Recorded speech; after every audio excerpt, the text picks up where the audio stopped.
আমি আমার পরিচয় দিয়ে নেই। আমি অনিক। আমার বাবা নেই। আমার পরিবারে আমি আর আমার মা এই আছি। আমি আজ আপনাদের বলবো আমার মায়ের শেষ মুহূর্তে আমার সাথে ঘটে যাওয়া ঘটনাটি।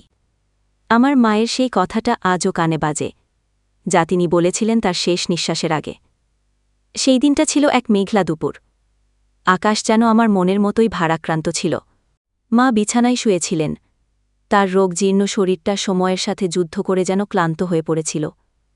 আমি তার পাশে বসেছিলাম, তার হাতটা ধরে।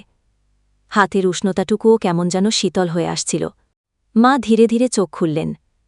সেই চোখজোড়ায় ছিল অপার করুণা, যা তিনি সারা জীবন সবার প্রতি দেখিয়ে এসেছেন। তার ঠোঁটে একটা ফিকে হাসি ফুটল। অনেক কষ্টে তিনি বললেন, ভয় পাস না বাবা, আমি তো আছি। আমি মাকে বললাম, মা, তুমি এমনভাবে বলো না, তুমি ঠিক হয়ে যাবে। মা হাসলেন, এক অদ্ভুত শান্তিতে ভরা সেই হাসি। আমি জানি বাবা, আমি তো তোর সাথেই থাকব, তোর প্রতিটি নিঃশ্বাসে, তোর প্রতিটি চিন্তায়। আমি তার কথার গভীরতা সেদিন বুঝিনি। ভেবেছিলাম মা হয়তো আমাকে সান্ত্বনা দিচ্ছেন। তিনি তার দুর্বল হাতে আমার চুল ছুঁয়ে দিলেন। সেই স্পর্শটুকু ছিল পৃথিবীর সবচেয়ে নিরাপদ আশ্রয়। তারপর তিনি বললেন, আর একটা কথা মনে রাখিস বাবা, জীবনে কখনো হতাশ হবি না, কারণ তোর হতাশা দেখলে আমি কষ্ট পাব। আমি অবাক হয়ে বললাম, কিন্তু মা, তুমি তো থাকবে না? মা আবার হাসলেন, আমি তো তোর হৃদয়ে থাকব। যখনই কোনো কঠিন পরিস্থিতি আসবে, চোখ বন্ধ করে আমাকে ডাকবি, দেখবি আমি তোর পাশে আছি। সেই দিন তার কথার কোনো মানে আমি খুঁজে পাইনি, কিন্তু তার চলে যাওয়ার পর আমি প্রতিটি মুহূর্তে অনুভব করি তার উপস্থিতি।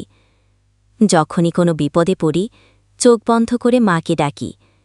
তার সেই শেষ কথাগুলো আমার কানে প্রতিধ্বনিত হয়, ভয় পাস না বাবা। আমার জীবনের প্রতিটা সাফল্য, প্রতিটা কঠিন চ্যালেঞ্জে আমি মায়ের সেই কথাগুলো মনে করি। মনে হয় মা যেন আমার পাশে দাঁড়িয়ে বলছেন, হেরে যাস না বাবা, আমি তোর সাথেই আছি।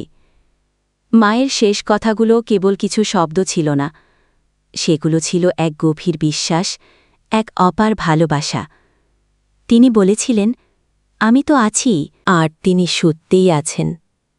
আমার প্রতিটি শ্বাস প্রশ্বাসে, প্রতিটি সফলতায় তিনি আছেন, আমার অনুপ্রেরণায়, আমার সাহসে।